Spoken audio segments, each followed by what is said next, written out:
Hello friends, आइए GK की इस कड़ी में हम आपको बहुत ही विशेष टॉपिक पढ़ाने जा रहे हैं, ग्राम पंचायत। जी हाँ दोस्तों, ग्राम पंचायत से संबंधित प्रश्न सवाल आज आपको पढ़ाएंगे, जो कि परीक्षा के लिए बहुत महत्वपूर्ण है और कई सारे कंपटीशन में, स्टेट गवर्नमेंट में, रेलवे में, पेट में, सारे एग्ज़ाम्स में इनसे सवाल पूछे जाते हैं।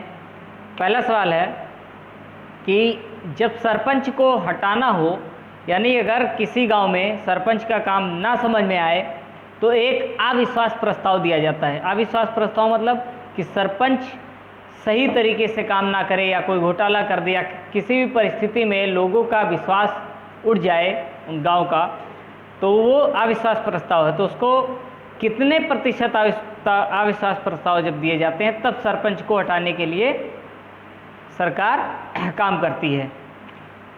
1/3, 2/3 यानी 2/3, 1/4, 1/4 या 3/4 यानी 3/4। तो आपका जो सही जवाब होगा वो होगा 2/3।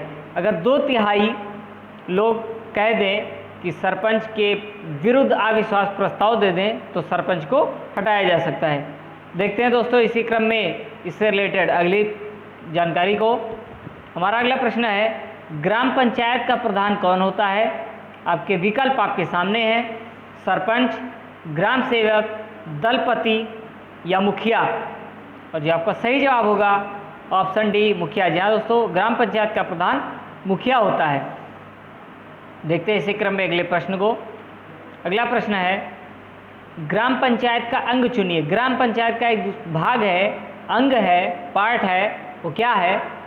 आपके विकल्प आपके सामने हैं, अध्यक्ष है, प्रमुख है, ग्राम सभा है या प्रखंड विकास पदाधिकारी हैं। तो ग्राम पंचायत के जो अंग होते हैं वो है ग्राम सभा। ग्राम पंचायत का अंग है ग्राम सभा। देखते हैं इसी क्रम में अगले प्रश्न को। पंचायत समिति के प्रशासनिक तंत्र का मुख्य अधिकारी कौन होता है? दोस्तों अभी हाल ही में पंचायत चुनाव हुए, उसमें जिला पंचायत का प्रधान का चुनाव हुआ है। उसमें आप लोगों ने इसके बारे में कई सारी चीज़ें सुनी होंगी, जानी होंगी। तो आप विकल्प को देखकर गेस करिए कि पंचायत समिति के प्रशासनिक तंत्र का मुख्य अधिकारी कौन होता है? प्रधान, विकास अधिकारी यानी डेवलपमेंट अफसर, पंचायत प्रसार अधिकारी या तहसीलदार। आपको 5 सेकंड का समय है। जी हाँ, आपका जो सही आंसर होगा विकास अधिकारी यानी डेवलपमेंट अफसर पंचायत समिति के प्रशासनिक तंत्र का मुख्य अधिकारी है। देखते हैं अगला प्रश्न। अगला प्रश्न है, ग्राम कचहरी का प्रधान कौन होता है? विकल्प आपके सामने है। नया प्रश्न है दोस्तों, हो सकता है इस बारे में आपने सुना ना हो। मैं आपको बताना चाहूँगा, इसके ऑप्शंस हैं सरपंच, पंच, मुखिया या पंचायत सेवक। और सही जवाब होगा सरपंच। देखते हैं इसी क्रम में अगले प्रश्न को। नगर परिषद यानी म्यूनिसिपल काउंसिल का अध्यक्ष कौन होता है? आपके विकल्प कुछ इस प्रकार हैं, महापौर, सभापति, मेयर या पार्षद। फटाफट जवाब दीजिए दोस्तों। जी हाँ, सही जवाब होगा सभापति। सभापति नगर परिषद का अध्यक्ष होता है। देखते हैं अगला प्रश्न। अगला प्रश्न है, अनुसूचित क्षेत्रों में पंचायत विस्तार अधिनियम, जिसको पेशा, कब लागू किया गया? पेशा के नाम से भी इसको जानते हैं। विकल्प है 1996 यानी 1996 में, 1989 में, 1991 में और 2004 यानी 2004 में।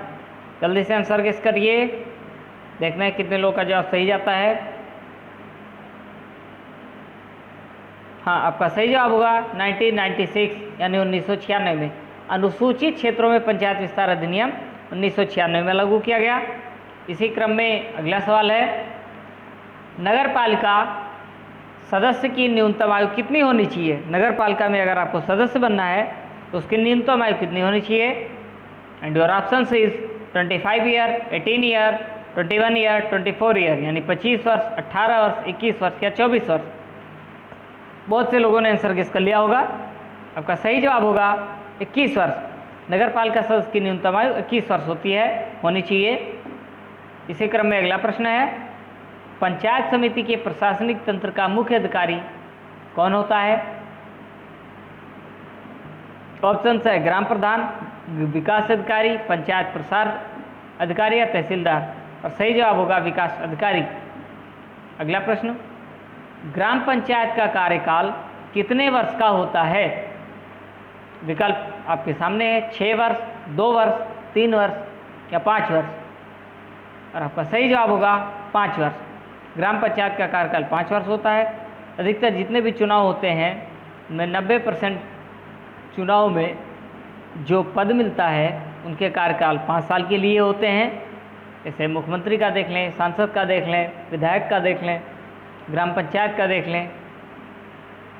अगला प्रश्न है, पंचायती राज संस्थाओं को नया स्वरूप देने के लिए संविधान का कौन सा संशोधन अधिनियम पारित हुआ? यानी पंचायती राज संस्था को एक नए रूप में लाने के लिए एक संशोधन पारित किया गया, यानी संविधान में एक संशोधन किया गया।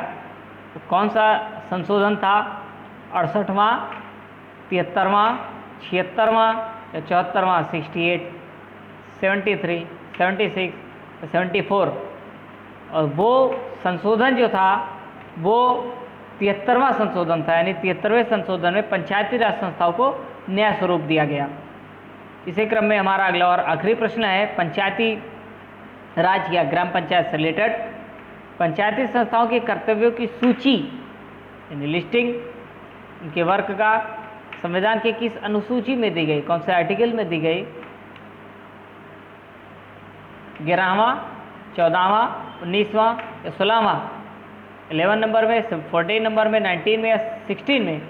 फटाफट आंसर गेस कर सकते हैं दोस्तों। मुझे उम्मीद है, आशा है कि बहुत से लोगों ने इसका जवाब ढूंढ लिया होगा। आपका सही जवाब होगा 11वां। इसी के साथ हमारा ग्राम पंचायत से रिलेटेड क्वेश्चन समाप्त होता है। आगे भी आपको और टॉपिक के वीडियोस मिलते रहेंगे। आपकी परीक्षा की तैयारी करने के लिए हम पूरा प्रयास करेंगे कि आप बहुत अच्छे से तैयारी करें और हम आपको अच्छे इंपॉर्टेंट क्वेश्चन पढ़ा सकें। इसी के साथ हमारा प्रश्न समाप्त होता है। हमारी शुभकामनाएं आपके साथ हैं। आपका प्यार और आभार हमारे साथ रहे, इसके लिए आप एक सब्सक्राइब, एक लाइक ज़रूर करें। धन्यवाद।